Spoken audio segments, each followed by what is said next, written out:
भेटणार नाही, फक्त 10-20 मिनिटाचा पाऊस पडणार आहे।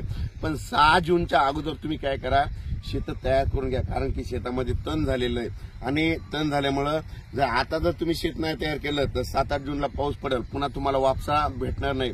त्याच्यानंतर काय होईल की 13 ते 18चा इतका पाऊस पडेल की त्याच्यात तुम्हाला मग तुमच्या शेतात वापसाच होणार नाही, त्याच्यामुळे तुमची पेरणी थोडी हे होईल। म्हणून तुम्ही काय करा, 13 ते 17 जो राज्यात धो पाऊस पडणार आहे, मुसळधार पडणार आहे, म्हणून हा अंदाज लक्षात घ्यायचा। आणि त्याच्या अगोदर मात्र 7, 8, 9, 10ला देखील राज्यात पाऊस पडणार आहे। आणि त्याच्यानंतर यामध्ये 8, 2, 3, 4, 5च्या दरम्यान दररोज राज्यामध्ये विखुरलेल्या स्वरूपाच्या 10 मिनिटाच्या 20 मिनिटाच्या सरी येणार आहे, हे देखील लक्षात घ्यायचं। शेतकऱ्यांनी पेरणीचा लागवडीचा निर्णय स्वतः घ्यावा।